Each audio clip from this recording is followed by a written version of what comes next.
It's you.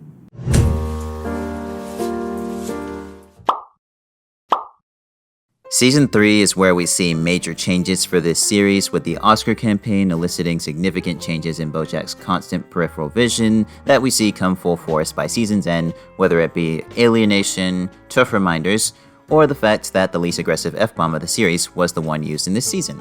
Fuck, man. What else is there to say? I would say Season 4 is the best season in terms of quality, but Season 3 is by far the most significant with the influence the events have over the major events that occur after from Seasons 4 through 6. And here's the case. How do you make something right when you've made it so wrong you can never go back? You can never go back. So, of course, the first big thing starts in episode 1 with BoJack fiddling around with that reporter, and it's something that almost derails BoJack's career during the Oscar campaign. However, Anna handled the reporter and kept the tape. No harm, no foul. For now. She then showed it to Diane, after what Vance Wagner did, again, and then it obviously shifted Diane's image of BoJack and led to one of the biggest arguments in the series. And in the process, Diane and BoJack's friendship wasn't exactly the same.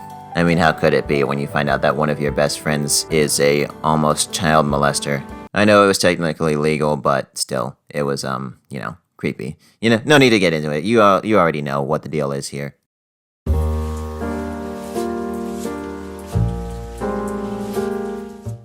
On the eve of New Year's Day, in the middle of Season 3, Charlie Witherspoon reaches out to Judah with an offer to merge Vim and Vigor, and Judah didn't tell PC about it. He said he was going to wait until the time is right, and the time could have been right when PC was talking about closing the agency, but he instead kept it hidden, and ended up telling her to go live one of her other 9 lives. And so, naturally, when Princess Carolyn runs into Charlie Witherspoon at the jewelry store about a year later, she finds out about the secret. And then, of course, PC blasts Judah about it and fires him. Of course, PC rehires him fittingly years later, and they eventually get married once she sees how life is without him.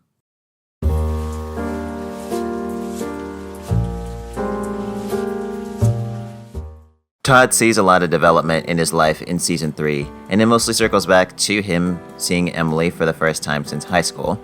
Of course, with the rideshare app idea, that turns into one of his most successful ventures. He obviously set up shop at BoJack's because BoJack let him, and then he ends up finding out that BoJack slept with Emily, gives a big speech, and leaves BoJack with their friendship never being the same.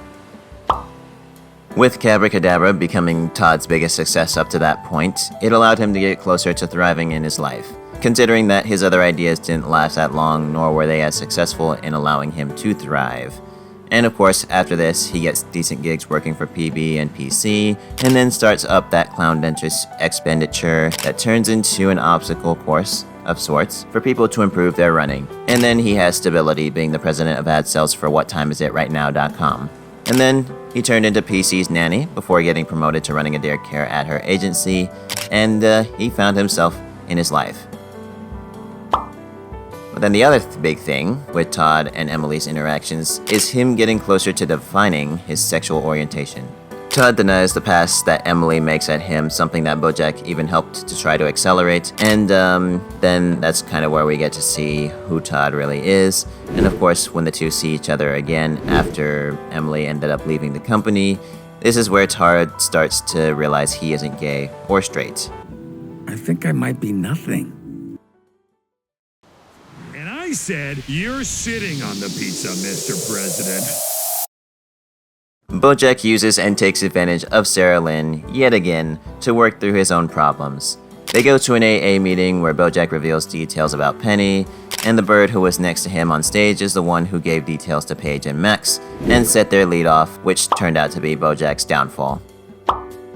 BoJack and Sarah Lynn take heroin, which leads to Sarah Lynn dying, and BoJack's actions to save himself, which are what do him in.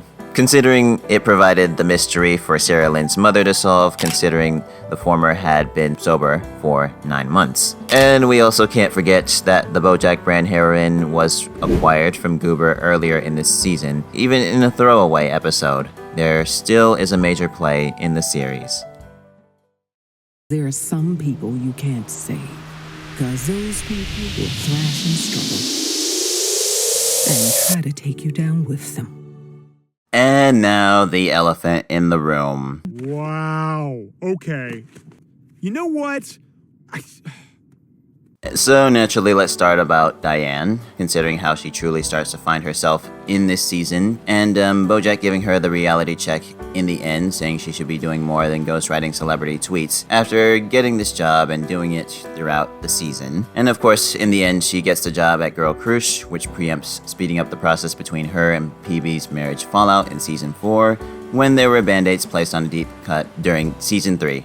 Mostly with the marriage counseling thing. She does the Girl Cruise thing for about 2 years before hitting her stride and becoming a best-selling author. As for PC, we start to see what she can and can't do, with Anna testing her with the whole Get BoJack the Jelly Bean movie and the Pelagus trilogy thing. And so, of course, when neither of those things work out, BoJack leaves her in the end, a huge blow to her agency, and she gets to spend time with Ralph, to where she finally reaches the epiphany of how to run her agency properly and keep it going throughout the rest of the series. Anna turns into BoJack's fuck buddy and uses him to get ahead in the Oscar race. This is where BoJack starts to see his circle decrease one by one when he starts to listen to Anna's influence more than he should be. And then PC gets the rough end of the stick when BoJack listens to someone who doesn't care about him as much as she does and influences the canning. Diane doesn't really begin to fully drift apart just yet, but she did avoid him due to what happened at the end of Season 2. When Diane expresses genuine concern, we see more of BoJack going along with the influence Anna distilled within him, and BoJack and Diane's toxic tendencies around each other happen again. Anna was never anyone who was going to stay in BoJack's circle for very long, yet BoJack acted like she was, he listened to her like she was, he treated her like she was, and in the end we see another consequence of BoJack taking advantage of the power he has over women. I know she did use him as well, but that's what makes this loss significant and influential to the Bender.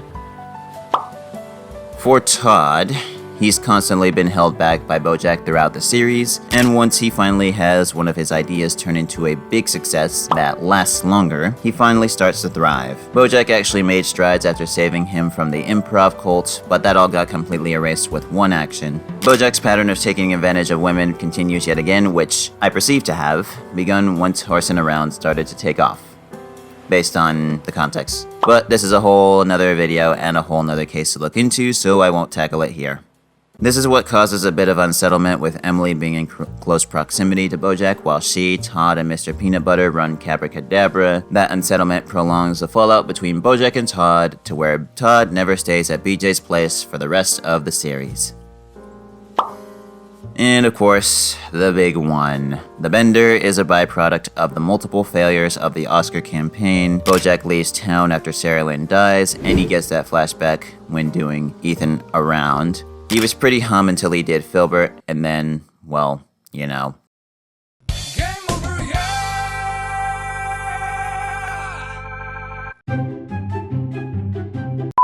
He tried to turn himself around in Season 6, but that second interview was his downfall and came from the story that was created in the first place. If he wasn't so selfish, what might have happened?